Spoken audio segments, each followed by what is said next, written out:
ఊటకొండ గ్రామం, ప్యాపిలి మండలం, Jaladurgam police station. అనగా నేను గొర్రెల కాపరిని.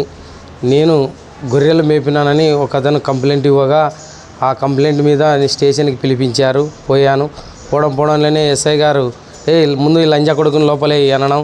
సార్ ఏం సార్ మాట మాట్లాడని ఆడ గొర్రెల మీద ఉన్నానా లేనా అనుకోకుండా నువ్వు దౌర్జన్యంగా ఏం సార్ అంటే, లంజా కొడక నా ముందరే నోరెత్తి మాట్లాడతావా అని ఆయన ఇష్టంగా మాట్లాడి నన్ను లోపలికి తీసుకెళ్ళి 3 కానిస్టేబుల్ అదం పట్టినారు.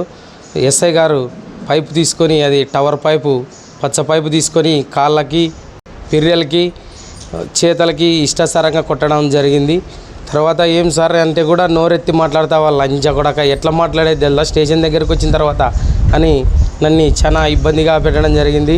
2 రోజులైంది, నాకు చాలా ఇబ్బందిగా ఉంది. నేను గొర్రెలకు కూడా పోలేకపోతున్నాను.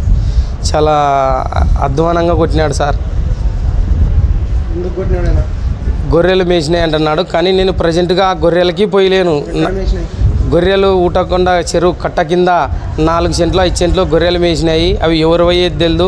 అయినా కూడా నేను రైతుతో మాట్లాడి మొక్కల ఖరీదన్నా ఇస్తాము అని పోయి చెప్పిన తర్వాత మా గొర్రెల కాపరి పిల్లోడు పోయి మనవైతే జీవాలు పోయలేవు, కానీ ఎవరివో పోయినాయి అంటే కూడా వినకోకుండా, ఏం జరిగిందని తెలియకోకుండా నన్ను దౌర్జన్యంగా కొట్టినాడు సార్. నాకు న్యాయం కావాలా.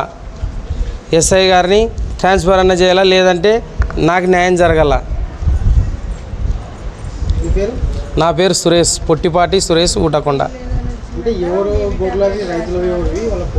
రైతు పెద్దిరెడ్డి కొడుకు రాజశేఖర్ రెడ్డి కుమారుడు రవిశంకర్ రెడ్డి భరత్ రెడ్డి పొలం చెరువు కట్ట కింద 4 సెంట్ల పొలం మేసినాయని చెప్పి నన్ను నా మీద నీవే మేసినాయని చెప్పి కంప్లైంట్ చేయడానికి. నేను యాక్చువల్గా గొర్రెలకి పోయలేను. నా మనిషి కూడా పొలంలో పోయి మేపంగా చూసిన ఎవరు లేరు, కానీ నన్ను నిర్దాక్షిణ్యంగా కొట్టినాడు ఎస్ఐ. జలదుర్గం ఎస్ఐ అనిల్ కుమార్.